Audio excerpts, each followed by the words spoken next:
பாத்துக்கிறேன்னு நீ எனக்கு வாக்கு கொடு.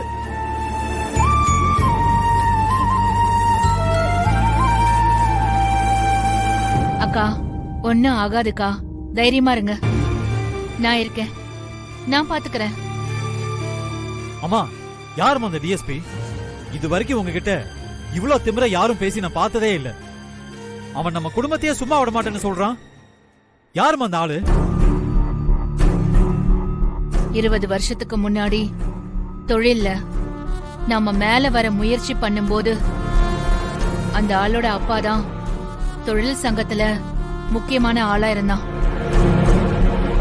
நிறைய தப்பான வேலையெல்லாம் பண்ணிட்டு இருந்தான்.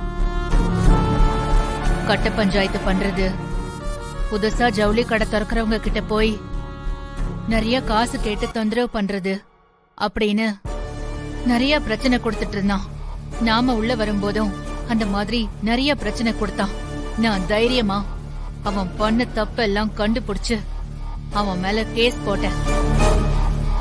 தொழிலாளர் சங்கத்துல இருக்கிற ஆளு இவ்ளோ பெரிய மோசடி பண்ணிருக்கான்னு தெரிஞ்சு அப்போ பெரிய பிரச்சனையாச்சு. அவனை போலீஸ் அரெஸ்ட் பண்ண வராங்கன்னு தெரிஞ்சு அந்த ஆளு தற்கொலை பண்ணிக்கிட்டாரு. அவரோட பையன்தான் இந்த டிஎஸ்பி. அவங்க அப்பா சாவுக்கு நம்மள பழி வாங்கணும்னு நினைக்கிறான்.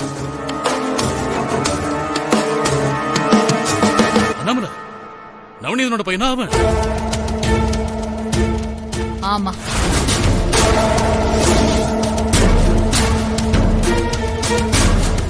இருக்கிற பிரச்சனை போதாதுன்னு இது வேறையா? என்ன சொன்ன வான்மதி? இல்ல, ஏற்கனவே தண்டபாணிங்கிற ஒருத்தன் கொடுத்த டார்ச்சரே ரொம்ப பெருசா இருக்கு. இதுல பத்தாததுக்கு இப்ப இந்த போலீஸ் வேற. அதிகாரத்துல இருக்கிறவங்கன்னா நம்ம குடும்பத்தை பழி வாங்கணும்னு நினைச்சாங்கன்னா நாம எப்படி சமாளிக்கிறதுன்னு நினைச்சு புலம்பிட்டு இருந்தேன். டிஎஸ்பி இல்ல, எத்தனை தண்டபாணி வந்தாலும் என் குடும்பத்துக்கு எதுவும் ஆக நான் விட மாட்டேன்.